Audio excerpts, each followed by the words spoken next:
equally, if not more importantly, is to start getting people to make the link between childhood trauma and adult mental health.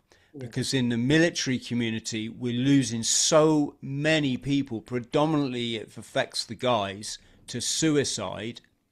And none of the charities, none of the military itself, no one in the veterans community, I've literally met one person talking about this. No one is saying, do you know what? Quite a lot of us had quite rocky childhoods, didn't we? And, you know, if you don't heal that pain, it just comes back to haunt you, especially when you lose your big head that you have in the military and you get a civilian sized head and you realize you're not actually as important as you like your ego wanted to think you were. And in fact, most people don't even know the difference between the Marines and the Army. That's when the overbearing father figure starts talking in your ear. I told you you were no good. I told you you wouldn't amount to anything. Yada yada yada, and this creates such a lack of self-worth, self-actualization, that people think that they're better off taking themselves out the game. And the irony, Mel, is, oh, I can tell you the story. My buddy Craig was supposed to be in the boat next to us when we rowed across the If you love Atlantic. these podcasts and you want to be one of the lucky few to get them earlier, then please go over to my Substack and subscribe there. It's only £7 a month, and it will basically give you early access to all my podcasts. And coming soon, I want to be doing some private webinars as well for members. So it will be a combination of previous guests that have been on. So you get the opportunity to personally ask questions for your own situation or for your own education. Also, don't forget to like, comment, share, and subscribe. I hit over 10,000 a few weeks ago, and I really, really want to keep growing this channel because I know so many of you get a lot of value. And finally, you want your body to stay strong and healthy while we have all the multiple smart devices and radiation that's attacking our body every day. Don't forget, you can also get a discount through my special code Never Settle, which I'll put on the screen. And it's down in the description. And go and buy your stickers to put on your phone, your smart meters, your electric cars, and anything else that might be giving you irritations in day-to-day life. Thanks, guys. Well, hello, lovely listeners, and welcome, viewers. Today, I have a wonderful new guest, Chris Thrall. Chris, it's fair to say, has done a shed load with his life. An ex-Marine, you joined the Marines when you were 18, born in Southeast London, and you left the Marines to run a successful business in Asia. It doesn't say on your bio what that is, so I'm interested to know what that is. But you basically ended up in a world of pain, really, suffering mental illness from crystal meth addiction. And you work for the Triad family in Hong Kong. Not many people can say that, I don't think. You're an extreme endurance athlete. You've done a lot of things, good things for people. You're supporting the veterans, and you're going up Everest in April, which I think you're crazy, but lots of people do it. So fair play to you. And you're also a truth seeker, for want of a better phrase. I never know what to call it these days because the truth is subjective. My truth is different to your truth, is different to somebody else's truth, right? And what is the absolute truth? There can't be an absolute truth because people's perspectives and experiences and emotions all get in the way, and everything is different for different people. But people know what we mean by that. So welcome. It's an absolute honor to have you on, truly. I said to you earlier, I was watching your interview with Robbie Williams, which was a few years ago now. And I'd always thought, is he a good one, a bad one, and all these thoughts that we all have about some of these celebrities. And I get the feeling he's a good one. So I was quite pleased about that. But welcome, Chris. It's amazing to have you. Yeah, my pleasure. Now it's always nice to get an invite. Well, it was actually one of my viewers that pinged me a message and said, you need to get this guy on. So I'll give a shout out to Jeff. Thanks, Jeff. It was Jeff that got me to get you on. So I've still got to pay Jeff. Yeah. We all love a bit of a backstory on this channel, and also sort of what have you always been awake and what woke you up and all that kind of stuff. But I know you've done a shed load, so take us back as far as you want to go, Chris, in terms of your some of your history.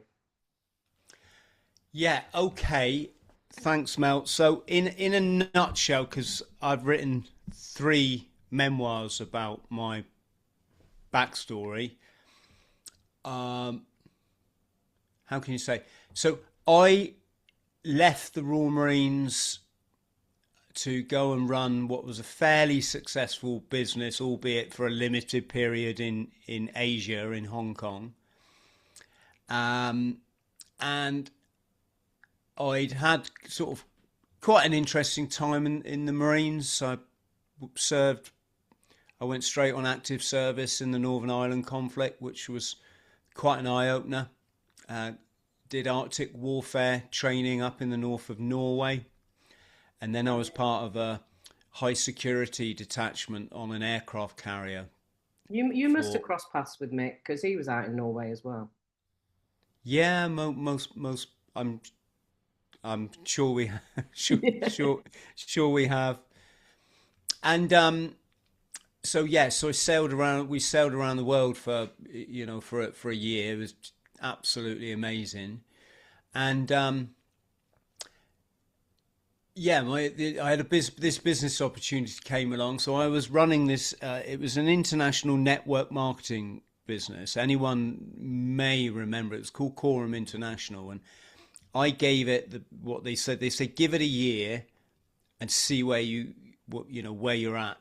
So I gave it a year, and by the end of that year, I had the biggest business in the Asia Pacific for Quorum International, and they would all been already been established for 2 years in the USA. So for me to have done what I did, especially whilst working part time because I was a full time Marine, it was a combination of hard work and a bit of good luck because I met a chap called Vance Lee in Hong Kong. He was in the British Army, but he was exceptionally good at network marketing. And What was the product? it was consumer electronics. So it was they brought out the personal attack alarm, predominantly for women, but can be used across the board, I suppose, depending on your circumstances. But back then, security was quite a big thing. Do you remember in the 90s, wasn't unusual to have your car broken into and your stereo stolen, Yeah, or, yeah. housebreaking was a lot more, it seemed to be a bigger thing then. I think the whole heroin thing was probably timing as well before the methadone program came in. So I was running around the barracks literally like a crazy person, just approaching all my Marine buddies with this personal attack alarm. Obviously, they all worked away from their partners, so it was a kind of easy sell. Mm. And the next thing you knew, I was two positions away from the top of this company, which is all sort of by the way. But in my mind, I was heading for the proverbial, or what they call in network marketing, financial freedom for life. And this is all materialistic stuff. I don't need to explain what being young and ego driven is to your audience, but I was young, incredibly damaged childhood. So for me, life was all about proving myself Mm. to me, to everybody else. So there I was in the Marines. I was getting paid 1 month. I got paid £2,600 from my business, and the Marines were only paying me £1,000 a month. I drove a almost brand new BMW, and I had a mobile phone when people used to say, "What's that?" And I was, young, fit. Am I allowed to say handsome? Yeah. There you go. I'd go downtown with the lads, and I'd come back with all these phone numbers in my pocket, and that sort of thing us young Marines did. And I'm saying this not to not to, sound big-headed. It's just that 7 months later, or certainly 7 months after arriving in Hong Kong, I was homeless, chronically addicted to crystal methamphetamine, and phasing in and out of clinical psychosis, so severe mental illness, whilst working as a nightclub doorman in a club in Wan Chai, which is it's like a gangland nightclub district in Hong Kong. Whilst working for as a nightclub doorman on a club run by the 14K, who are one of Hong Kong's notorious triad brotherhoods. Now, I was just a doorman because they employed Western doormen to understand the Western clientele. I was never a triad. I would say I was never interested to be a triad, but the truth is they kind of provided me a family like the Marines did for those 7 years. And it was a sort of special thing. One minute I was there homeless, sat on my backpack on the Nathan Road, watching all the BMWs and the Mercedes drive by, wondering what happened with my life.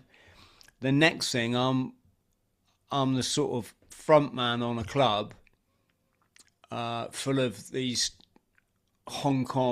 Chinese Hong Kong hard men, all covered in dragon tattoos, and really feeling like a part of something. And especially, I think it was almost the first morning that they said, "Are you going to come to breakfast with us?" And we were walking down through the morning commuters. We looked like, if you remember the film Reservoir Dogs, it was, there's like all of us side by side, and everyone knows to get out your way because, these guys are triads. And yeah, for a young egomaniac, it was a really special thing. But I'm just trying to say, Mel, that I was never a triad. I don't think you can be as a white person or a non-Chinese blooded person. The whole point of my memoir, which is called Eating Smoke, which I strongly suggest anyone reads, it's a funny book. It's also sad in places. But actually detailing that, like my journey over there, and how you end up becoming that guy who, when he walks down the street, people cross the road, literally talking what to other people would sound gibberish, but to you, it all sort of makes sense. And is that how you ended up homeless, Chris? Because you were successful, got onto the drugs, and then basically screwed it all up from being on drugs? Yeah, I don't like to use terms like screwed it up, Mel, because I live in paradise. I have the most beautiful family anyone could ever imagine. I'm probably, and again, this sounds a bit headed, but I don't know many enlightened people. I know lots of people that are awake, but as I always say on my show, being awake is one thing, but you're still operating in the matrix. Enlightenment is something almost like different altogether, and I'll explain how that came around for me. And so, as someone who lives in the light, you don't have bad experiences. You just have life experience. Yeah. And if you were to come and meet my family, you'd know that I've obviously made all the right decisions in my life because, like I say, I live in paradise, and there's not an awful lot of people, I think. I get a lot of people on my channel that they're like, "Chris, I get it, mate." I'm like, "Yeah, you get it." And that starts when you stop being a victim, i.e. life doesn't do to you, you do to life. There's a whole, range of things that need to manifest. But when I came back to the UK from Hong Kong, I was chronically depressed for about 18 months. I was banging up base amphetamine whenever I could get my benefit money and I could buy some, and then I'd crash because I spent all the money. I crashed for days on end. I just unable to get off of this like filthy sofa bed that I lived on. I managed to trash my whole place, and things got really, really dark, and to the point where I couldn't go any lower, Mel.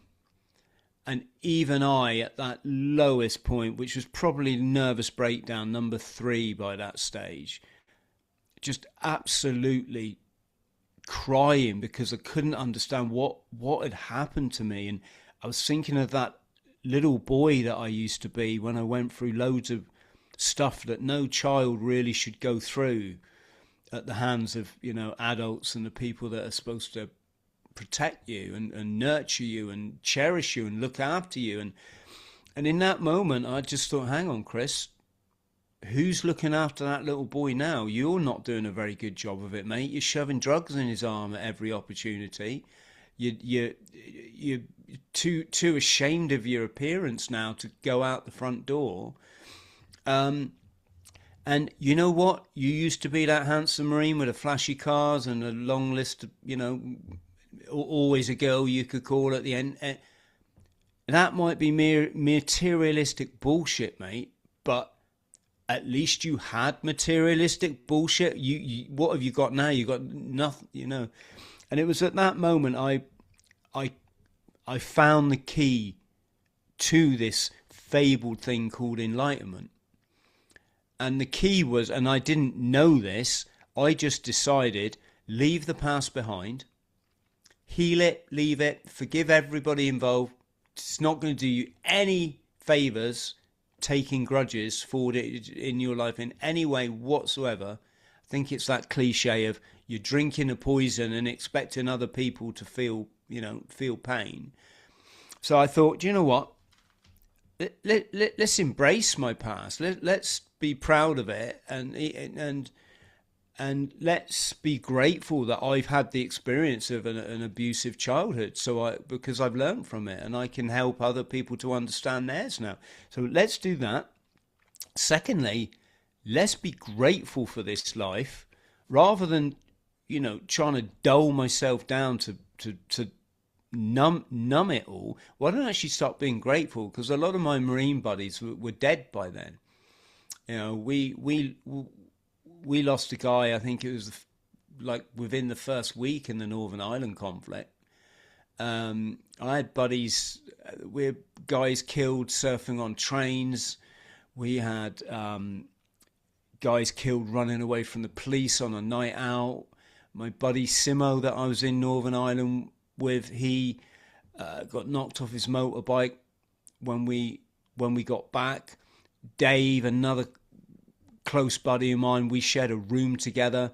He gassed himself up on Dartmoor when we got back. This is not conflict related. By this is this is why I talk a lot about childhood trauma. And so I thought, you know what would they give now to be here where I am, having this crack at life? They'd give anything, wouldn't they? Because they'd be like, whatever I need to do, where do I sign? Oh, drugs, no, don't need any of that. Alcohol, don't need, no, just I just want to live, And I thought, right, let's be grateful. And the third thing is take action. And I knew, well, I didn't know this, like I said, but I knew in my heart only I could change things, Mel, and I had to start taking responsibility for my journey.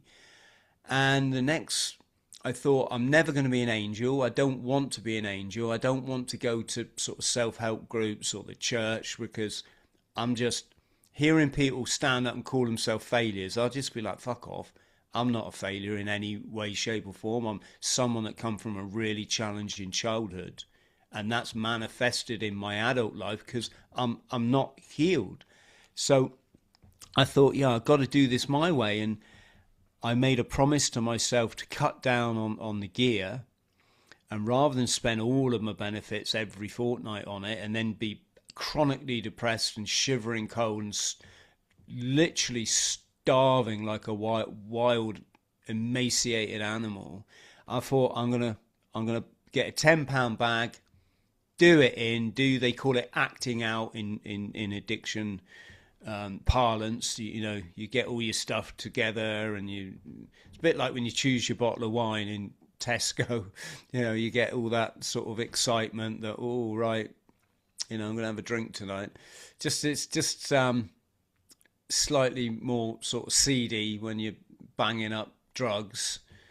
And I thought, right, when that 10 quid's gone, that's it. I'm not going to be like picking up the phone, nipping down to the roughest pub in my city, which I was a regular. It's quite good fun. I suggest anyone goes and becomes a drinker at the roughest pub in their city for a while. It's quite funny when you get on with all the scallywags.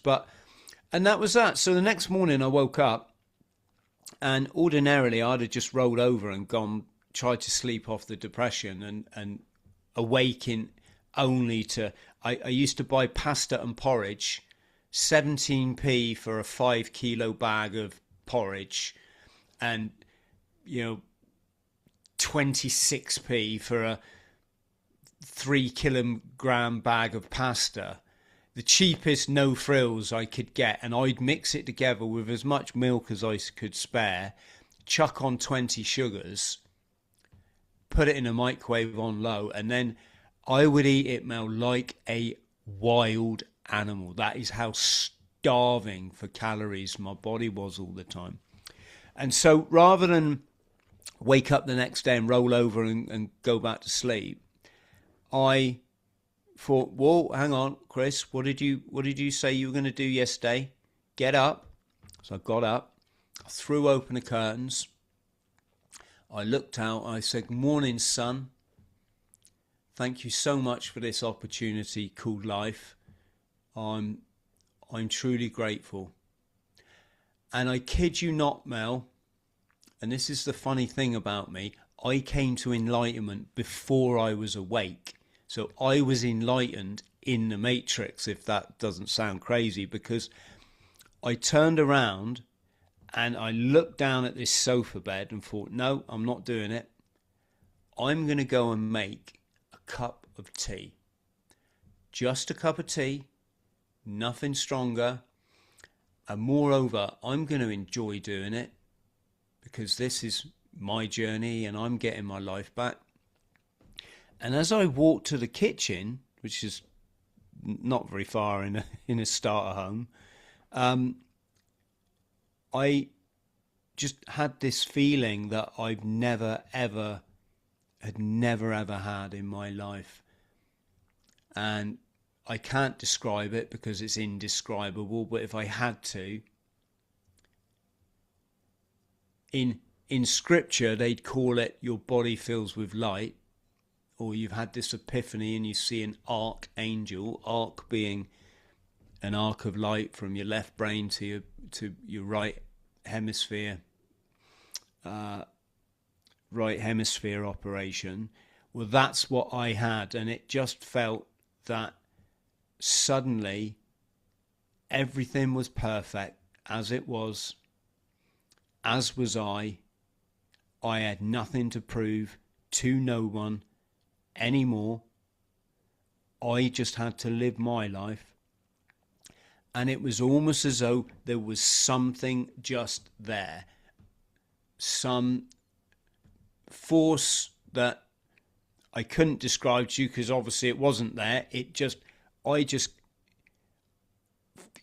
could sense this energy, subtle, but it was just there saying everything's all right, Chris. And I swear to God, I knew for the rest of my life everything would be perfect.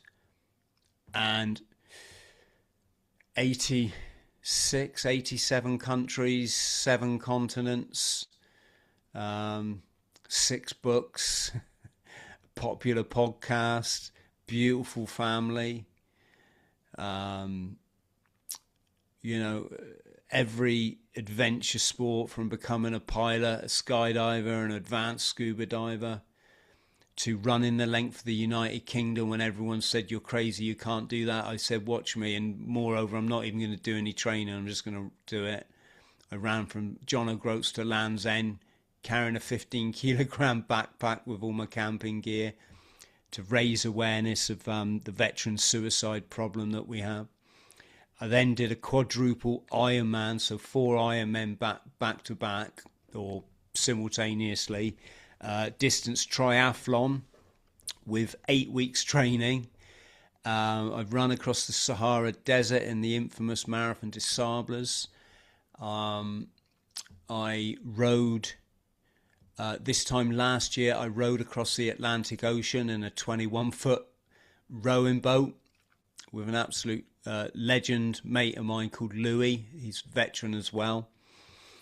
And as you very kindly mentioned when we were talking earlier, I'm going to climb Mount Everest starting in April. And that's to, for the most part, to shine a light for those people out there who's struggling like I did. And equally, if not more importantly, is to start getting people to make the link between childhood trauma and adult mental health. Because in the military community, we're losing so many people, predominantly it affects the guys, to suicide. And none of the charities, none of the military itself, no one in the veterans community, I've literally met one person talking about this. No one is saying, do you know what? Quite a lot of us had quite rocky childhoods, didn't we? And, you know, if you don't heal that pain, it just comes back to haunt you, especially when you lose your big head that you have in the military and you get a civilian-sized head and you realise you're not actually as important as you like your ego wanted to think you were. And in fact, most people don't even know the difference between the Marines and the Army. That's when the overbearing father figure starts talking in your ear. I told you you were no good. Told you you wouldn't amount to anything. You know, yada yada yada.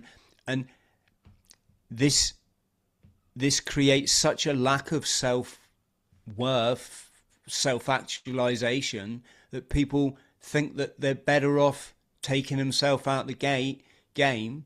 And the irony, Mel, is, I can tell you the story. My buddy Craig was supposed to be in the boat next to us when we rowed across the Atlantic this time last year. Our boat was called Isabel, and the sister boat was called Danielle. And Craig was supposed to be in that with a few serving or ex-Marines that I know. Anyway, they didn't set sail for fundraising reasons. The next thing I knew, I got a lovely message. When we rowed into Barbados, obviously across the Atlantic, he sent me a message. He texted me. I've got it on my phone still. He said, "You absolute legend, Chris." And I just text back, "No, mate, you're the legend. You know, kiss, kiss." And the next thing you know, I'm reading a post on Facebook from him, and it said, "Hi, folks. By the time you read this, I'll no longer be with you. It's been a blast, thank you. But I can't stand the way that this," and he listed like 2 or 3 people, the way that these people have treated me. I don't know if that was a COVID thing, because that, upset a lot of people, didn't it? Yeah. And that was it. And they found him dead. I think it was in Spain. So after that, everybody jumped on that Facebook post. People that had never met him saying, "Mate, do not do it. This is just an illusion that you're experiencing. This isn't real life. You're massively, massively loved." When you go from this planet, so many people, even people you never even think remembered you or would give you as, no, they're all like, "Bloody hell, did you hear what happened to so-and-so? Oh, he was so lovely. I used to remember him doing this when I was at school," and da-da-da-da-da-da. And that's how it is. And yeah, there are unenlightened people on the planet that they project their pain and their trauma onto other people. You see it in you're a YouTuber, Mel. You know what it's like in the comment section. Oh, yeah. It's really damaged people. Yeah. you know, and they spread the dark energy, but they are the exception to the rule, and the rule is most people are bloody lovely, albeit, you know, we have bad days. So that was that. And just to come back to the awake and enlightened thing, and in case anyone's wondering what is enlightenment, how it's simply that presence. So I left the past behind because it doesn't exist.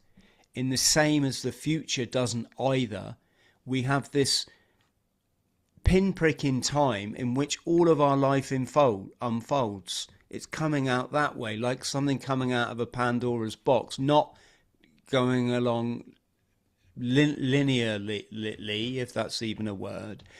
So by leaving the past behind, I was just embracing presence, which is all we have. And that cuts off the depression of the past and the anxiety of the future. It's a good deal. Secondly, I was what was I doing? I was being grateful. If you're grateful for every single thing that happens to you, including the bad, then you can never not be in paradise. It's just that simple. You know, if you embrace everything and say, come on, well, here I am, what's next? You know, that's another good place to be. And when you take action, what you're doing is you're raising your frequency and your vibration, you're raising your energy, and as such, life then meets you there, and it gives you a step up again. Then it comes and meets you there. So it's a sort of self-fulfilling prophecy, is to turn every negative into a positive. And then there's a few lifestyle choices here, or lifestyle things, really important to understand your body's pH level, because we are living crystals. We're a torus field within a wider torus field, and if you want to tune into it, you got to have your antenna working. And if you're eating a toxic acidic diet that turns your tissues acidic, you're like a battery. It's got to be a certain way. It can't, you know, it can fluctuate a bit. And in addition, it helps to realize oneness. Oneness is that you're me, Mel, and I'm you. We're just the all, the everything, experiencing life subjectively through these, what they refer to as meat suits. This is why I wish you the best ever, you know, rather than traditional life where you're taught to pull people down if they get ahead of you, and to lord it over them, and to get a faster car and a bigger whoa, you know, you're me and I'm you. This is why blasphemy is a crime, is not because, you know, saying, frickin' heck, God is like a bad, immoral thing. It's that you're externalizing the divine which is within you. You're making it out that life does to you, and that there's this entity, rather than embracing the fact that we are all part of the one energy system. And just to quickly finish off, the whole, like New York and Washington, you know, those buildings that mysteriously did weird things, that came around whilst I was in uni, and after, obviously, the most serious part of my drug issues. So I was living in the light, certainly, you know, feeling empathy for my fellow humans, and not feeling sorry for myself ever. And a lecturer at uni said, have you seen this video from the Pentagon? You should go home and watch it. It was in the early days of the internet, Mel, where you had to have that noisy dial-up modem. Yeah. And as it screeched up and I got on what was the early days of the search engine, I typed in, you know, he told me to type in Pentagon missile. So I did that, and I had no idea. I was enlightened, but I was still, kind of in the matrix from that perspective. I was as shocked as everybody else when that event happened. And the next thing you know, I see these guys, and they're carrying this engine, this rocket engine, out of that building, and a load of other sort of peripheral stuff like that just completely didn't make sense. And then I got onto that weird thing with the building, with the number that everyone and myself and my brother, we just kept, every time we met, we put our heads together and said, do you know what, all the rest we could kind of find a reason for, but that's just a smoking gun that you cannot stop smoking. You can't, there's no way. You'd have to be really deluded to look at that and not see that, how that was orchestrated. And that wasn't, and so that then put me on the journey that's brought us to be speaking today. Okay. Well, yeah, it's the same for a lot of people. When I saw that, I was at work and I didn't even know what the bloody World Trade Center was. That's how I was. And yeah, I didn't know for quite a long time that was what we know it to be now. But it certainly started a lot of people's journeys, didn't it? What I wanted to ask, you talked about, obviously you were at the lowest of the low in terms of injecting yourself and depressed and all of that. And you got up, decided £10, that was it. That was going to be the end of it and you were going to change. Was there something that basically brought that to life? Was there something, because when I've talked to other people, there's normally some kind of pivotal moment, a conversation, meeting somebody, or something that makes you suddenly go, do you know what? Enough's enough. And I know it's got to be rock bottom to come back up. I know that. But you sort of made it sound like you just decided and then that was it. Well, I think we should never underestimate the power of a decision. Yeah. That's, I mean, when I decided about summiting Mount Everest, I did that years ago. I'd already made the decision. When I get the opportunity, I'm going. I never say no. I very rarely say no to anything. I'm so far away from one of these individuals that's like, no, I can't do that. I'm like, if he can do it, I can do it. So that's that. But no, to answer your question, and I didn't just say a £10 bag and that's it. What I said is a £10 every fortnight. Right. It's relatively recent years I've started actually getting my act together, Mel, because I'm a father now, obviously. I think people would be surprised. We watch these Hollywood sort of brainwashing films that say, once you experience addiction, you can't do it. And it's like, I've just ignored all that sort of thing. I used to love partying. Still do, love dancing. Probably go out now to the right. But sorry, I'm getting off the point. But no, to answer your question, what is the highest frequency? We know the answer to that, don't we? It's love. Love, closely followed, or some people say superseded by authenticity. Authenticity, yeah. And you naturally, that's what you become. I usually start my live streams just by saying to everyone out there are days when you wake up when life isn't the way that you want it to be. And it's at times like that you've got to believe in yourself, believe in universe, and keep creating your special dream. Because you're born a legend. I know you're a legend. You just got to make sure, you'll die a legend. You got to make sure you do that in the middle, because no one else is going to say, I love you. I genuinely do.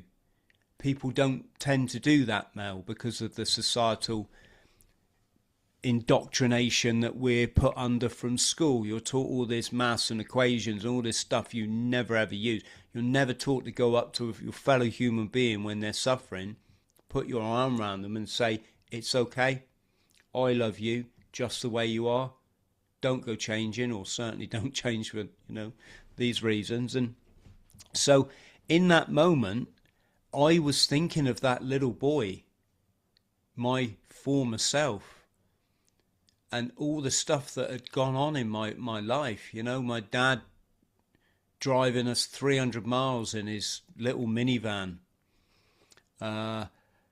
which was he was his carpet salesman. So he had a company car. It was a minivan, and it had a little flap in the roof that you could, put your hand up. My dad used to like wave goodbye to us in the morning out that flap. And anyway, I remember him dropping us 300 miles up north. My sister's playing her cassette player, and it was ABBA saying, breaking up is never easy, I know, but I had. And my dad, and I was perceptive enough, Mel, to look in the mirror and see my dad, fighting back tears because him and my mum had split up, and this time it was going to be divorce.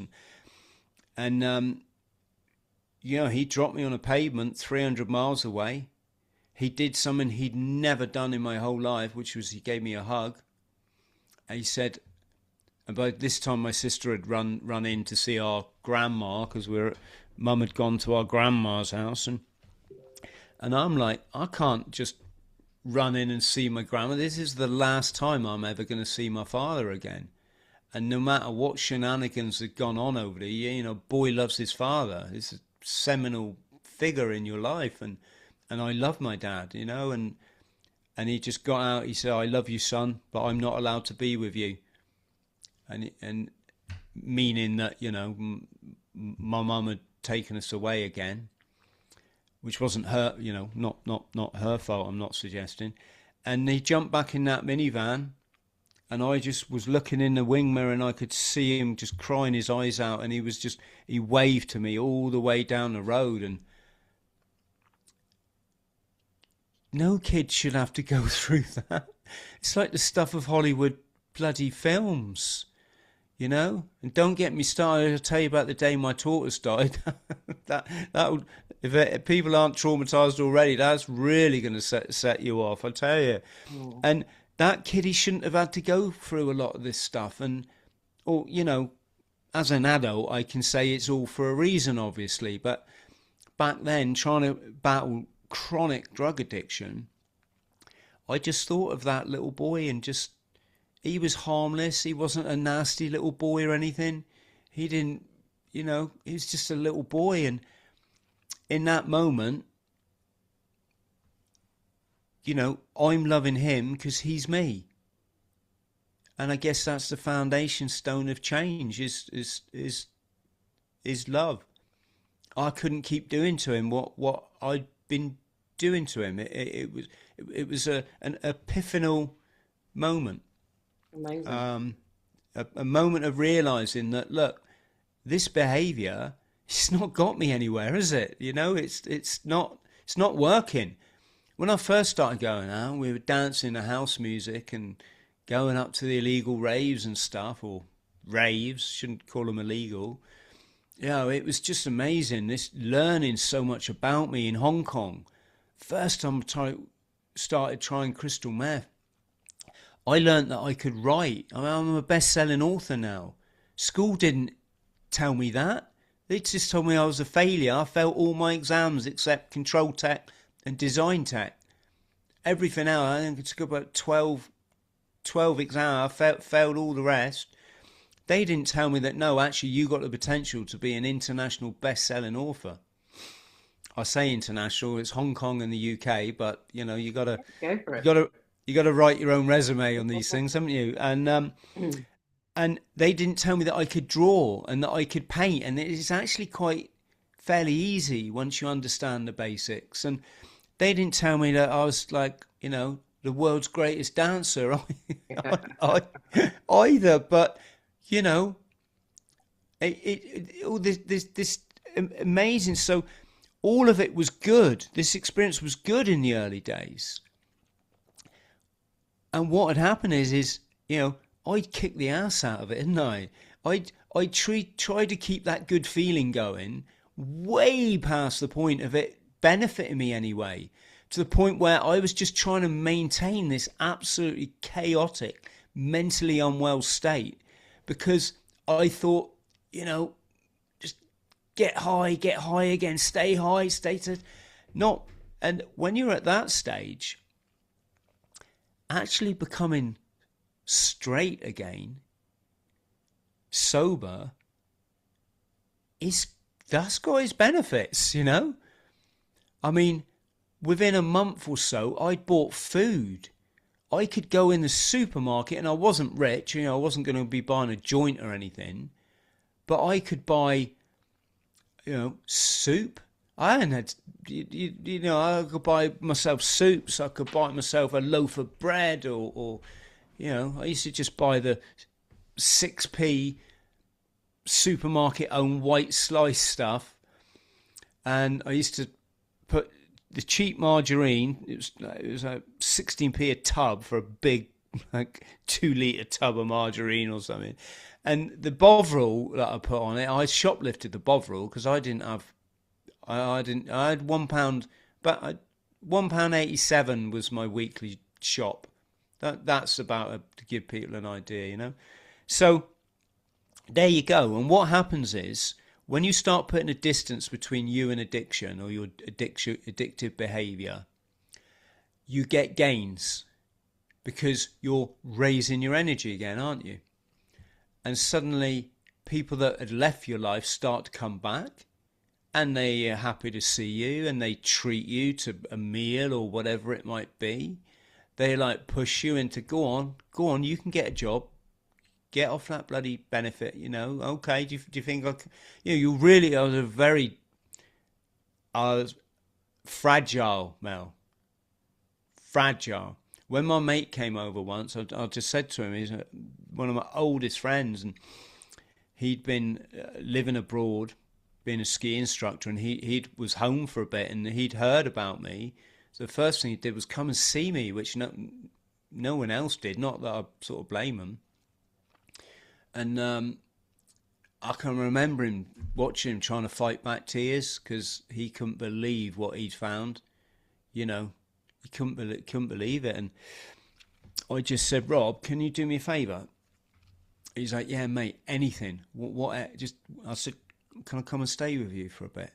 I just think I need to get out of here. And he said, oh, mate, I was praying you'd ask me that, but I didn't want to like push you and all that, you know. He's like, right, come on, let's go. And well, I got out of his car about 6 or 7 times to check the front door. That's how like damaged my mind was. I couldn't remember if I locked the door, and ever so patiently each time he said, it's all right, mate, go and check. Went and checked, come back, sat down. He had a cream Volkswagen convertible Beetle. I got back in it, mate. I got to go and check it out. Couldn't remember by the time I got back in the car, and it took me, you know. And there's no one you can talk to about this stuff. You know, I never had counselling or anything like, or someone I could offload to, and I carried this with me for years after, you know, being back up and running again. And I was sat in a car waiting to go surfing with a lovely friend of mine called George. We were at college together, and we had the boards on, you know, in the back of his van, and we checked the waves, and we were good to go. When we went back to get changed, I just said, look, should we just have a cup of coffee before we go? He's like, yeah. So I sat there, and we got the flask out, and he said, so Chris, what happened in Hong Kong then? Wow. None of my family had asked me. No one. None of my friends, no one had ever asked me what actually happened. I mean, you came back chronically mentally unwell. And anyway, that was a conversation, Mel. I think I talked non-stop for 4 hours, and it just was just coming out of me. And I was, and then this happened, and then this really weird thing happened, and then the triads did this, and I thought I was going to die, and da da da da da da. So going back to your original question, I think love, that's a the most powerful emotion, is it not? Well, we are love, aren't we? While listening to you, I'm thinking about certain people I know, that have got addictions, and certain people that tend to display more, let's say, narcissistic traits, and taking responsibility and for their actions. And it's like I think you said earlier, not blaming everybody for your own shit. Well, if you're high on the narcissistic traits, you tend to blame everybody for the way you are, whether it be a traumatic childhood or whether it be something else. And it's really challenging dealing with those sorts of people, especially if they've got an addiction running like alcohol as well. I just wondered, because I know you are a coach and you deal, do you deal mainly with veterans that have got PTSD, or is it a range of people that you deal with? Um, it's a range of people, tends to be men, ranging from young men to people my age, not so young. Um, and, you know, it there's a variety of response there. Some people there that they're just dipping their toe in the water, and the thing about all of this is the key to enlightenment is so simple. I told you, it's just once you realise that all the everything, that's the definition of of the light, um, and you just do those simple things, your life will change Irrevocably. irrevocably, irreversibly. It just does, because that it's the nature of how it all works. If you act, you know, if you take action, the universe just gives you back. Very simple is when you go out the front door in the morning. If you go out, my car's rubbish. Oh, I've got to do a job that I hate. Bloody hell, I don't know what I'm having for tea tonight. This life sucks. My boss hates it. Da, da, da, da. You just think, what energy do you think you're putting out in the world? If you go out the front door, head held high, smiling, morning, how you doing? To everyone you meet, not just the people that you know. And you notice that's been deadened in people now. That's just been drummed out of them, especially with all the medical nonsense. I really feel for young people now that, they just haven't had any role models that tell them how to hold their head up high and, shake hands and say, how are you? And it's, this is all sort of cabal conditioning. But you go out the door in the morning with that frame of mind, you know, that might be an old banger car, but I'm really glad, I'm really lucky to have it. Same with my job. The boss, yeah, he can be challenging at times, but let's be honest, that's his childhood trauma speaking, isn't it? And I'm glad to be that I've healed mine. I hope one day, the same for him. Well, and then instead of coming back and hitting the bottle or getting your bottle of wine and watching Netflix, you say no. It's time to go for a run, and you go for a jog around the block. Then instead of getting a takeaway or whatever, you prepare yourself an alkaline meal. Then you cannot help to wake up the next day feeling better about your life, as and the energy you put off has made everybody else feel better about their sort of situation. Sorry, man, I can't remember what your Yeah, I think where I was going with it was you had your enlightenment, and it came as a result of many life experiences and different choices, and like you said, all of those choices put you on this twisty turny journey. And you quite rightly said, I don't see I screwed it up because I have the most amazing family and I'm in paradise. Absolutely. Life happens for us, not to us. And it's how you respond to what happens to you that matters, that changes your life for the better.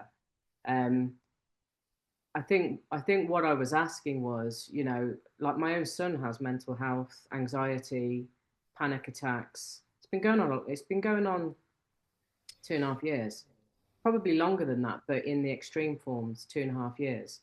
Hasn't drank for 3 years, doing all the right things, trying to do organic, all that, but it's challenging. And he he probably, even though I know he's spiritual, he basically in, he's more aligned to it now. He's more accepting of it now. He used to think I was a weirdo with my crystals and all of that sort of stuff.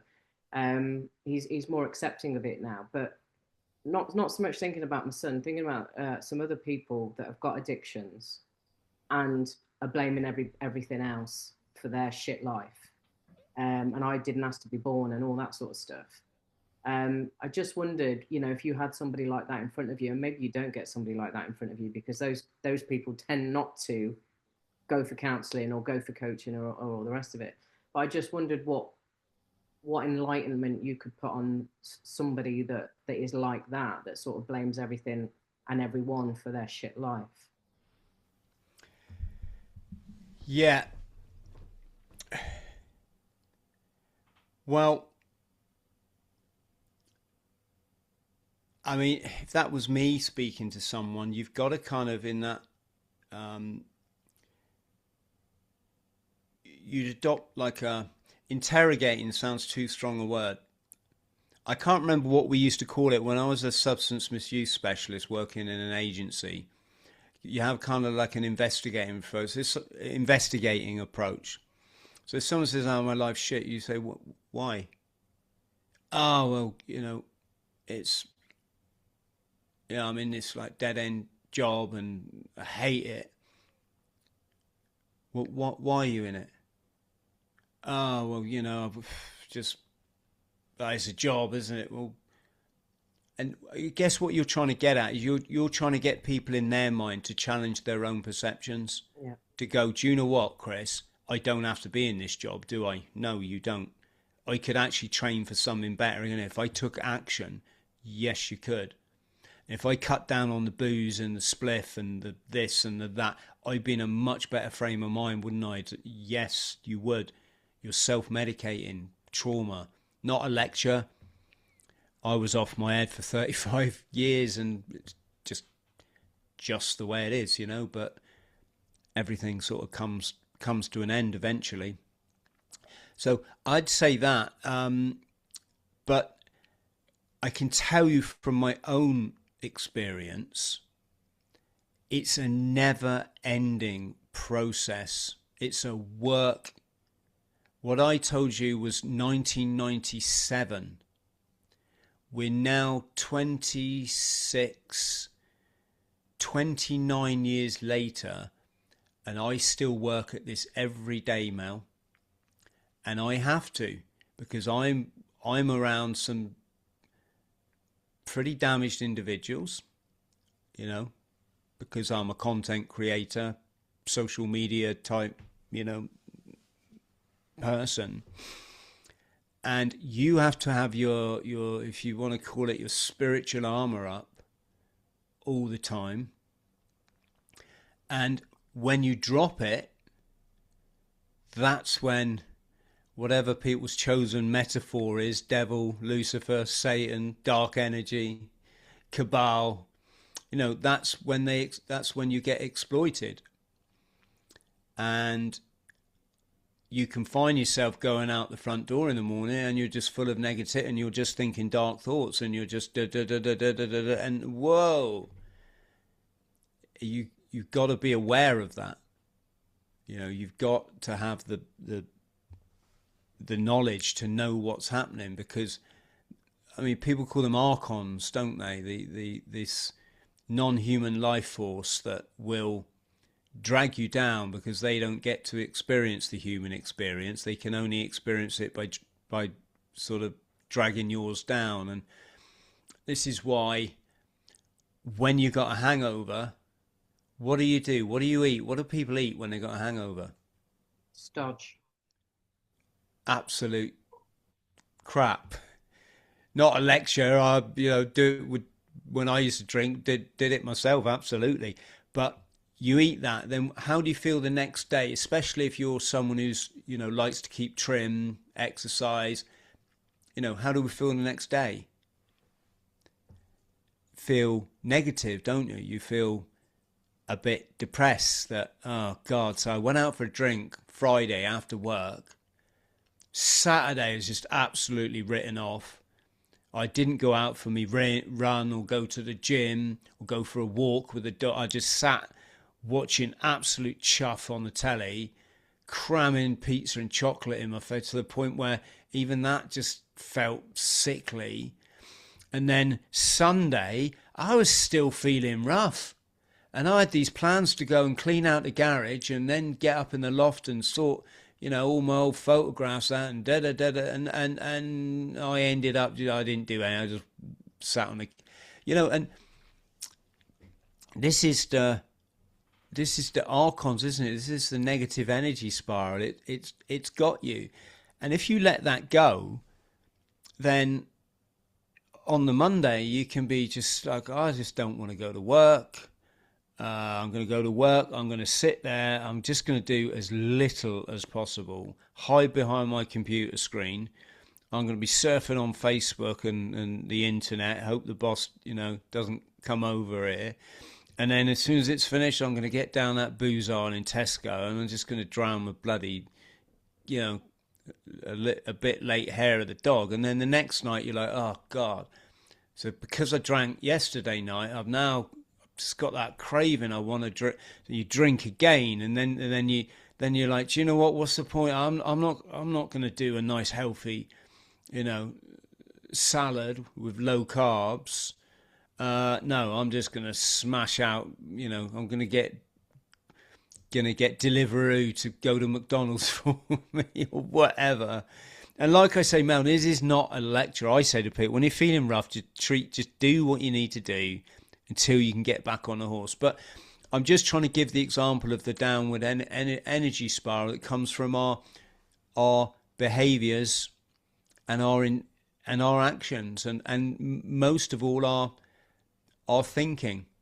Is that in no time at all you can become that person that's clinically depressed or feeling suicidal or feeling that it's hard to feel good about yourself with a hangover, isn't it? Bloody hell. Yeah. You feel like you're the devil incarnate, that everyone hates you, and that I mean, it's just, or you certainly get a heightened state of anxiety that makes everything on the horizon just seem not so good. And it doesn't have to be substance use. It can just be your everyday behaviors. If every day you go out that house and you're that person that puts your head down because you're too shy to say hello to, well, what happens over a lifetime is you're just putting up the bars of your own cage. And when life presents you with an opportunity, you're too indoctrinated to always take the easiest, path of least resistance. And you see this a lot in adventuring. So many people say, oh, Chris, you're climbing Everest. Can I come with you? And I'm like, yeah, you can, but are you really? And yeah. Am I making a bit of sense, Mel? Yeah, you are. You are. What I was going to ask as well, excuse me. So from you coming back from Hong Kong, you were in an absolute mess. Your mate then offered, or you asked if you could stay with your mate, and obviously you started to get better from that point. Excuse me. When did you start the what you do now, the writing, the podcast, and all of, how did all that come about? So I, within 2 or 3 months of me you know, changing my ways, sort of thing, or cutting down on the stuff. I met a friend of my brother who was he ran a smuggling gang, and we used to smuggle people from China. No, we didn't. No, it was pretty benign. We used to smuggle tobacco back from Belgium. And when I say smuggle, you can legally bring tobacco back from abroad, but not in the quantities that we were bringing it back in. Talking thousands upon thousands of packets at a time. And as me being a part of that gang, I get paid. It wasn't an awful. I can never remember whether it's £30 a trip or 60. That was to get in a car, drive up to Channel Tunnel, go through the tunnel, hit France, drive into Belgium, fill up at the tobacco warehouse, empty everything from the boxes, fill it into black plastic bags, drive back on the Channel Tunnel, on the train, back to Dover, hit a B&B where we never got the chance to sleep. It was just to leave the tobacco. And then we get in the car and go back and do it all again. Then we go back, collect all the gear, chuck it in a car, drive back down to the southwest. At which point my mate would go on his delivery round, delivering, to all his distributors. It was interesting. It was all going quite well until we got busted. And fortunately, we'd taken a rubbish car that time, because we had been taking my mate's top of the range. What did he have? Was it top of the range Mercedes? I think he had a Mercedes convertible. At one point, we did a run in that, and luckily we had this knackered old Escort, because what they do is they say, right, fellas, look, you can claim all that's for personal use. That's 6,000 packets you've got. No judge is going to believe you, and then you'll, have to pay the penalty or whatever. Or you can just leave the car, leave the tobacco, and go. But literally on that occasion, we just looked at each other, started walking for the nearest bus stop. And from Dover, we had to make our way into Victoria in London to get a bus to come down south. So anyway, I did that. I saved the money. I did a charity firewalk. So I set the first ever world record, or there wasn't a world record. So by me doing this was kind of, setting the record. I firewalked 30 feet over red hot coals four times, so 120 feet. And the money, all this money and the tobacco money, I used to study at a school in Norway, what they call a folk high school, where as part of this big international school, we spent 6 months learning all the stuff we'd need to know to go and be a volunteer development instructor in Africa. And I hit that school. I was actually doing gear in the airport before I flew. That's how I told you, didn't I? I never stopped it. I cut it down. And when I hit the ground running in Norway, we lived on top of this mountain in this old ski lodge. I thought, right, let's just go full bore here. I'm going to make sure I wake up the earliest every morning, and I get into the breakfast. I help them lay the tables, and I'm always the first person. So that's quite a thing to do when you're coming down off base amphetamine. But I kept that up. I taught people skiing, cross-country skiing. I taught them how to build snow caves. I set up assault courses like we would have had in the Marines and this kind of thing. And dare I say it, I was a incredibly popular member of that school, and they had no idea what I'd come from. They had no idea. We had to lead fundraising teams around Scandinavia to raise money for the projects we were going to. I was going to a street children's school in post-war Mozambique. So we'd sell these pack of postcards. There's 5 postcards with little African kids, getting water from the well or whatever, or the well that our organisation had built for them. And we'd sell them to these super rich Scandinavians for basically 50 crowns a pop, so five quid a pack. And this is 20 years ago now, so probably about 10 or 15 quid's worth now. Anyway, long story short, there was this long-standing fundraising record. It had been set by a guy called JR, who was now a teacher at this organisation. And he'd gone out one day and he'd sold 3,000 kroners worth of postcards, which is about £300. So quite a significant £300 when you sell them for £5 a pack. Quite a lot. Plus, people get your donations. And I just got that way of mine that even though I hated it, the first time I walked up to a complete stranger and they walked straight past me, my heart, I hung in there, Mel, right? And I worked out this system. It doesn't matter what you say when you approach someone, they're going to say one of like 4 things to you. They're going to say, I'm in a hurry, big one. And this was, they did have mobile phones in Scandinavia then, but not as much as they do now, where they just get the phone out and pretend that they're on the phone. But they'd say, I'm in a hurry, or they'd say, I don't have any money on me, or they'd say, I'm giving to another charity. It was always would come down to those 3 things. And then I worked out that if I said, oh, I'm awfully sorry, sir, if you're in a hurry, let me just explain really quick. I'm Chris, I'm a volunteer worker going to work with street children in Mozambique. Could you just spare 1 or 2 crowns to support what we're doing? And when they heard that 1 or 2 crowns is like 10 or 20p, and like I say, this is 20 years ago, even then it was, it still wasn't a lot of money. When they realised that you weren't going to try and hit them up for this big 50 crowns postcard package, then they'd be like, oh, just 1 or 2. Oh, okay, yeah, no, not a problem. They'd reach in there, they'd open their wallet, and of course, because you'd made that human connection, they'd be like, oh, you're a nice guy, and they just get all their change and give it to me.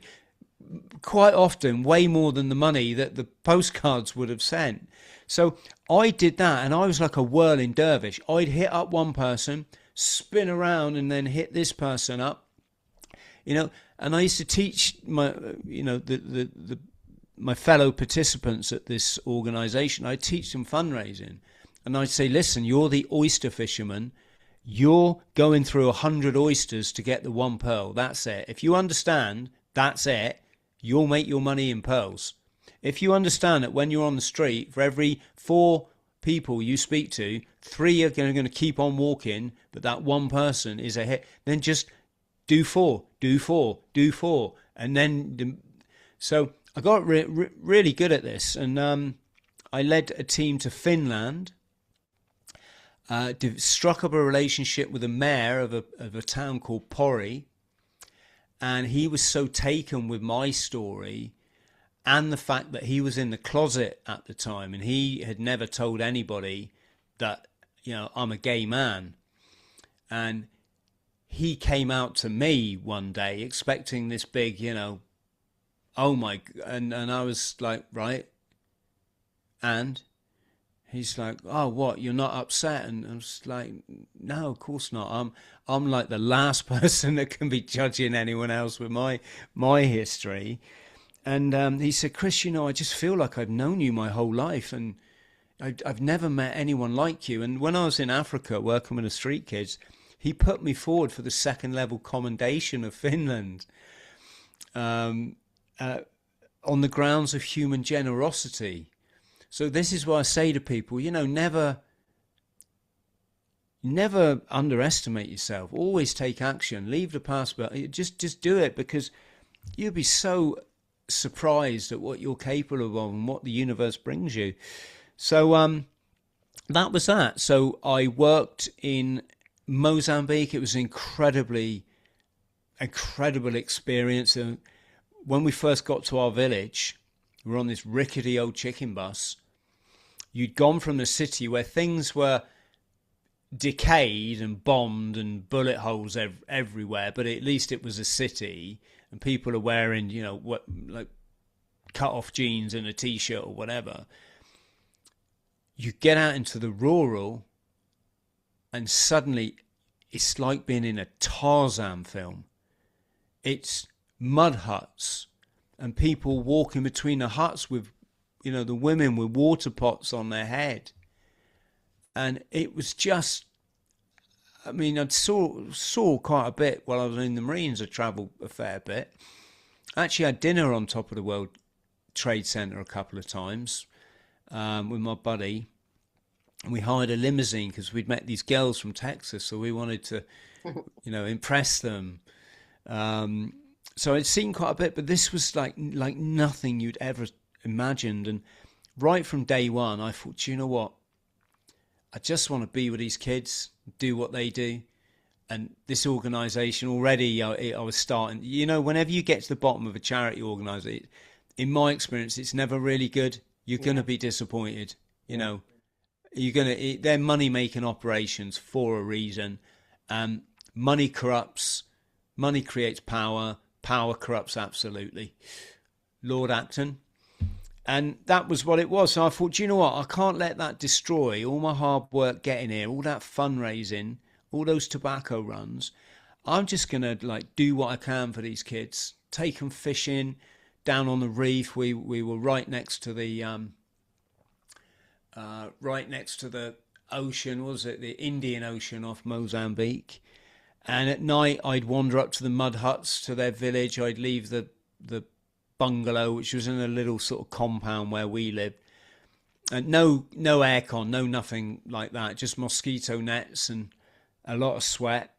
And I'd wander up to the villages and I'd drink this rum. I managed to find this source of rum for like 50p a bottle, and I'd mix it with long life milk, coffee and sugar, because you don't really get mixers or anything in Africa. And I'd go up and, we'd dance around the fire to the drums and this kind of stuff. And always took time for people. I wasn't like trying. It was fun to make friends with everybody. And on the last week, I came across our cleaning lady. She was called Antje. She was absolutely lovely, very pretty. I think she had about four children, probably with 4 different people. That was the sort of Mozambique tribal way. And I came around the corner of the building, and she was just sort of like huddled down there crying. And I was like, Antje, and I'm speaking in Portuguese, obviously, what's wrong? She just looked at me, Mel, and she said, it's you. That's when your heart drops, isn't it? Oh, God, what have I done now? She said, you're going home next week. You're a really good person. Whoa. That's not how you feel when you're chronically addicted to crystal meth, I can tell. Or certainly not when you're off the drug. It's when you're doing the depression bit. And, this is just that funny thing called life that, it's just be yourself. Just be true. Whatever you do, but just be true to yourself and leave the narrative behind. Mm. Leave the narratives behind, because there's always someone behind it. And so that was that. Whilst I was there in Africa, the organisation said, could I drive a bus to India and back? Of volunteer workers writing articles about people living in poverty. I don't know why I do that, because everyone knows what writing is, don't they? It was the early days of the internet. So I drove a 12-ton, I think it was, British Leyland coach from Norway to Delhi, all through the deserts of Iran, Pakistan, and back again. And that was just, what an amazing journey. Just, it was like being paid to do some, well, not, we didn't get paid, but we got, you know, we got subsistence to live on. It was like someone's paying you to do this. And then I got back from there. I'd met a wonderful Swedish girl. We traveled the world together, and I worked in a fish factory in the north of Norway on a small island up near the Arctic Circle, chopping salmon. And I used the money just to travel. I traveled everywhere. And then I started to study, and as I studied, I just wrote on the map everywhere that I wanted to go. So I backpacked through every single country in North, Central, and South America. I did a book signing on the Great Wall of China just because I had some books with me, and the tourists in my coach party were all sort of up for it, you know, and that was that. And like I say, 86 countries and 7 continents later, I've explored Antarctica, or the Antarctic Polar Circle. I take teams of lads up to the Arctic Circle to give them a kind of bit of a military sort of experience for all those people that think they're missing something. You're not, but you try telling blokes that when they think they should have joined up. So, yeah, got a couple of places left. If you want to come to the Arctic with us, folks, do some skiing and survival, hit me up with an email through my website. And that's that. I got a degree in youth work because I was passionate about, or am passionate about young people, and yeah, the rest is history. And the podcast started when? So the podcast started back in the day when the Joe Rogan show was absolutely fascinating, because it was just sort of quote unquote conspiracy talk. Yeah. Plus some amazing adventurers and a sprinkling of sort of special forces military guys, all with some adventurous tale. And I used to think it was unreal that, you know, you can work and listen to stuff like that while you're at work. It kind of means you're not really working, doesn't it? You know, you can listen to it on a long journey in the car. You can listen to a podcast, and it just makes your journey absolutely brilliant. And I put it off for a bit. I think we all procrastinate a bit. And then one day I just started talking to that. It wasn't that camera I've got up there now, but it was an old 720 camera, not quite HD. And I just started talking to it one day and putting it on YouTube and talking about my adventures in life and, you know, addiction and getting mugged by the Turkish mafia, getting my nose broken by the Thai mafia, working for the Hong Kong mafia. I just put these stories up, and they, you know how it is. They start to trickle over. You get the odd subscriber and that sort of thing. And then one day I did a video about what's it like to join the Marines. And I woke up the next day and blimmin' hell, rather than my usual 200 or 400, it was like 3,000 views.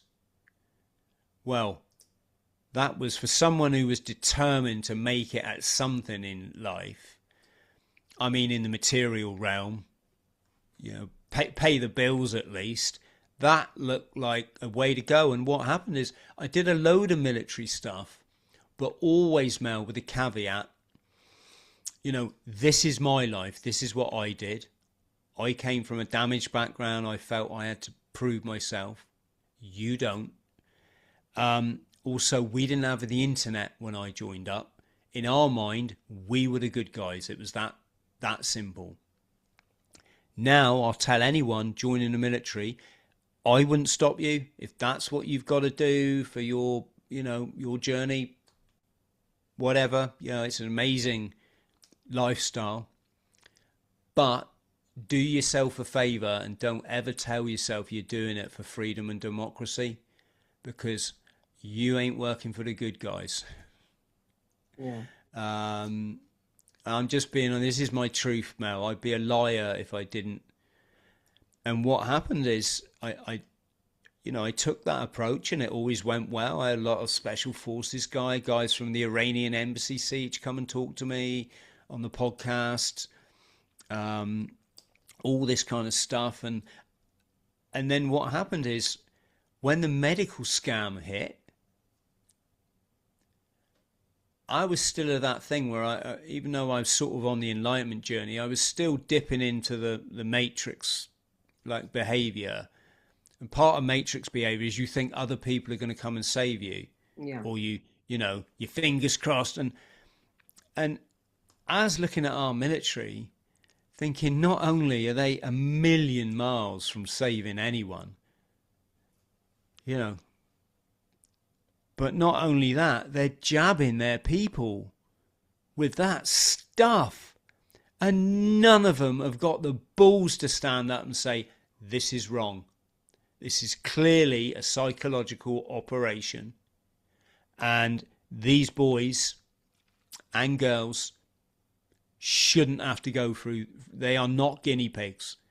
And no one had the balls to stand up and do that. And when I founded something called the Global Veterans Alliance, to go to the marches in London, the protests, not that I think, I'm a big fan of protests or marches, but I just wanted people to see in the military that it's all right to put on your green beret and go and stand up for the fucking children. That is how you be a man, not sit on Facebook swapping yarns from 20 years ago and polishing your medals. That's whilst literally peeing in your pants because a 16-year-old shelf stacker in Tesco asked you why you weren't wearing a silly thing on your face. And it was such an upsetting experience, because you remember, I wasn't as enlightened as I am now. I don't draw anything from anyone or anything. It's I'm detached from it all. This is just a mere experiential existence, and I'm getting better at that, Mel. And it's helped a lot. It's helped a lot in terms of my mental health and dealing with the public, an awful lot. But I was back then, it was, I was just like, I don't want to be seen to be promoting the military in any way, because it's a joke. They work for the military industrial complex. That's controlled by cabal, along with Vatican, along with London for the money. Your audience know all of this, I know. And I don't want young people looking at me as a sort of international adventurer and elite athlete and thinking, Chris did that would be cool. And there was a period where at Lympstone Commando, the Commando Training Centre, I'd get the lads, they'd message me on Instagram and say, Chris, I'm struggling at the moment. I'd say, ping us your phone number then. And I'd chat and say, so come on, what's going on? Well, what it is, they back troop me into a, they're going to back troop. I'm in the remedial troop at the moment because I've failed something or I had an injury. They're going to back troop me into a new troop to continue. And, I'm not feeling it. And I'll be like, right, okay, look, you're a legend. You've got this. It's easy. It's not, thousands, if not hundreds of thousands of Marines have passed out before you. This is possible. It's whether you decide you are going to do it. So you get back in that new troop. You let them know his boss. Anyone gives you shit, you knock them out to let them know you're the boss, and you forge your way to the end of that training. And I want a photo when you pass out with that green lid on your head. Everyone to a T sent me that photo, Mel, right? And I said to one of these lads, I said, how do you know about me? And he said, well, your YouTube. He said, to be honest, Chris, everybody at Lympstone knows. So I was just thinking, as much as nice as that is, it's for the wrong reason, isn't it? Getting lads to go and sign up for war, to go up. I mean, I was on GB News talking about my Everest, and they're all trying to big up the Iran thing. And you've got people there in the studio who've got no clue. 1 minute they're like doing their nails. Next minute they're going live to the British public telling them why we need to bomb Iran. And it's literally that fast, ridiculous. And they said to me, "What's your thoughts on Iran?" I said, "Well, it's sorry, I should turn my phone on silent."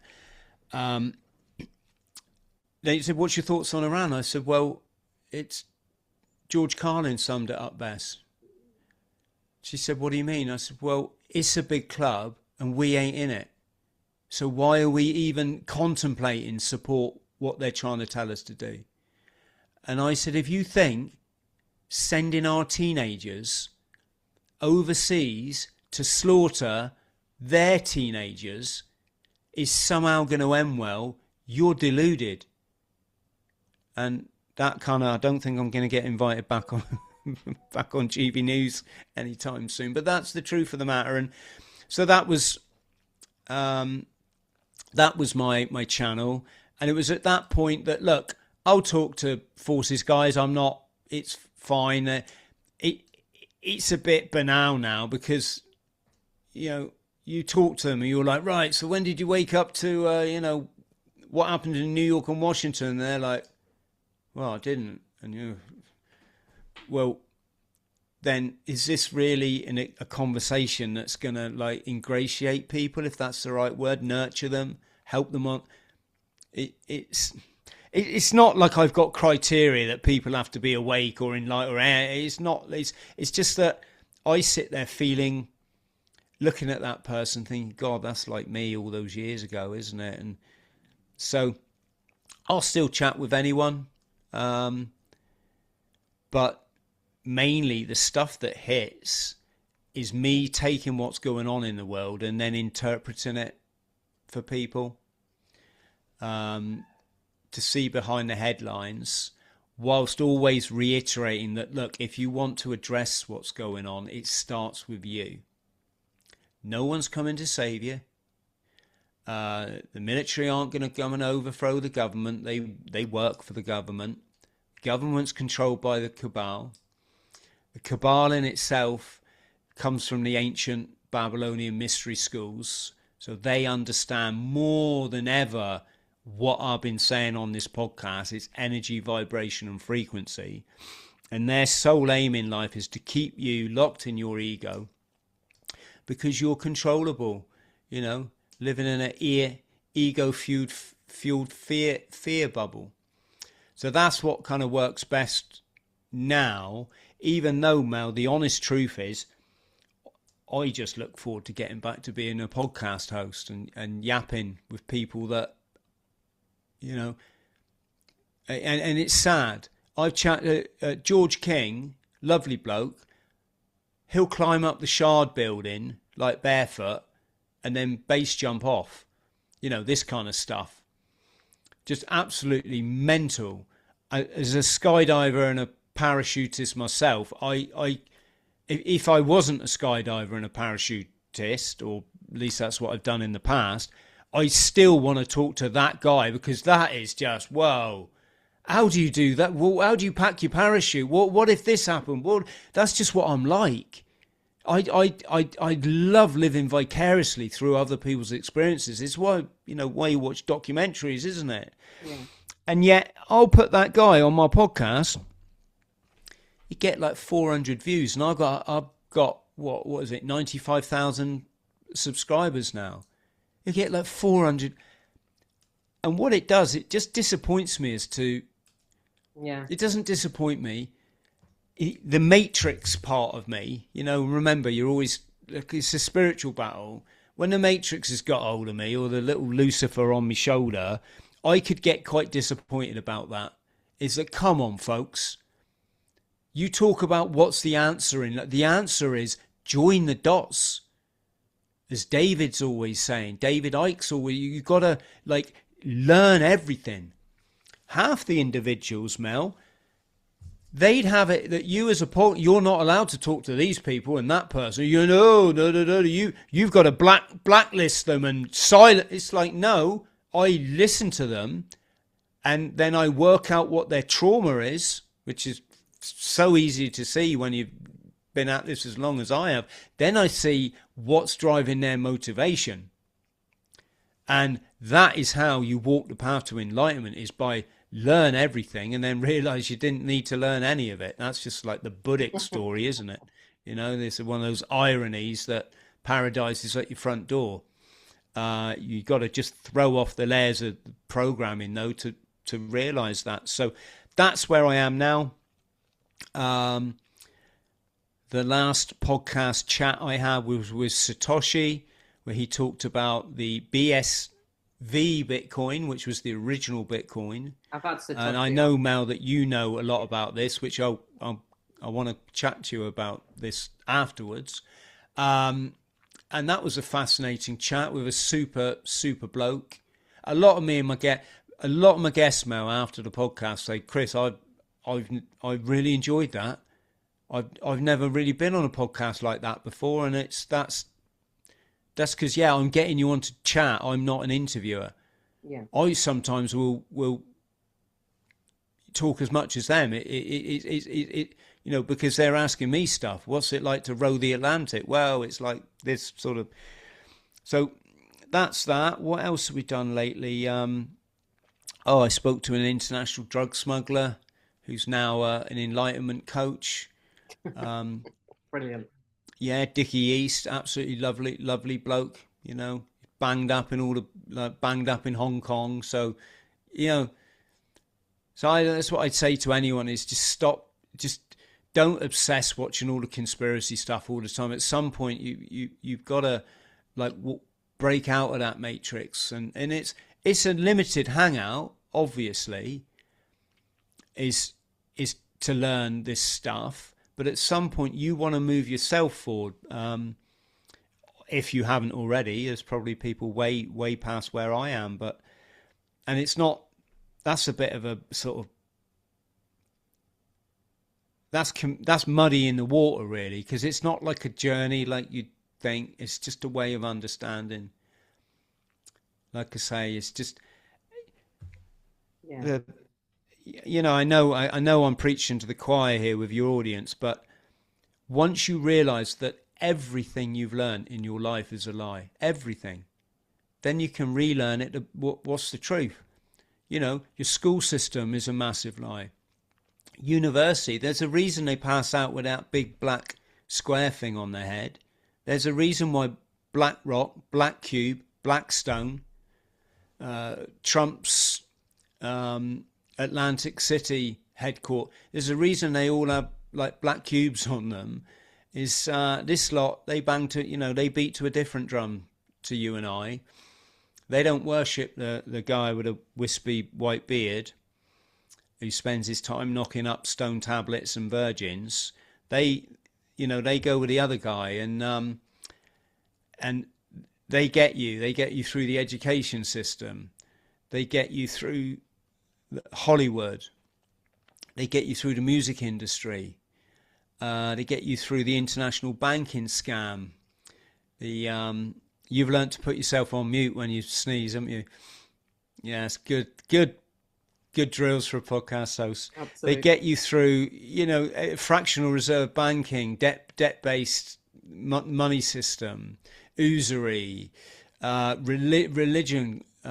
Is the biggest one. When the empire fell back and the merchants absconded over there to their Venice, or the Phoenicians, they had to leave stuff in place when they pulled back. So they left in place their esoteric societies, so their secret societies. They left behind the money system, and they left behind, religion. And part of your emancipation from mental slavery is getting to sort of learn all this, stuff, but then realizing learning it's one thing. You got to put it into practice. Yeah, you were talking about the 400 views for that guy, and it's so true. People are still, and my audience as well. They're still so trapped in the dopamine hits, isn't Dopamine, it? exactly. And I'm the same. I'll put up some podcasts and it doesn't do that well, and then you put some drama up and it goes through the roof. Um, and it's a fine balance, I suppose, but it is frustrating because I'm with you. Like, let's go create the solutions now. We've been living in the problems for a long time. Um, let's just do stuff and get on with it. And I don't know if you've seen any of my recent podcasts that went out from around Christmas with the World Marshal Authority. There's been so many negative comments from certain people. Oh, I've heard all this bullshit before. Oh yeah, whatever. Oh, this is a psyop. This is this is that. And people are just, and I suppose I can understand it to a point. I know I'm conscious of the time. I know you've got to go in a minute. Um, I can understand it because we've seen that everyone's followed Trump for years and he's going to save us and the Q stuff and all of that, and then it's like you're still seeing the pantomime play out with the likes of Starmer, and it's like, hang on a minute, why are the kids still being trafficked? Why are they still rolling out some of these jabs? Why 5 years in, why is this all still happening? And people have got defeated and deflated and have just gone into a ball of dark energy. Um, and it is difficult some days to keep the faith and to keep the light and to believe that but I do believe it because I feel it. And like I always say, everything that's manifested in this world comes from a thought. So why don't we think that this world is going to be a beautiful place? And guess what? It will be. I always say it's like Scarland to Simba Kingdom in The Lion King, even though we know Disney's whatever. But that's what it's like, right? Scarland was awful, and Simba Kingdom was wonderful and colourful and happy and joyful and dancing and song. And that's absolutely what we can achieve. But you've got to pull your head out your ass and, like you said, stop watching the doom and gloom and going down all those rabbit holes. Yes, we all did it, but there's a time to stop and there's a time to start focusing on the positives in the future. So Yeah, that's nicely summed up. And as I always say, no one's coming to save you except yourself. And do you know why it's a good idea to save yourself? It's because if you wake up every day in paradise, then you realize you don't need to change any of it. It's all absolutely perfect as it is. And I know that sounds a bit, what about the child trafficking? What about yeah, but I can't change that physically.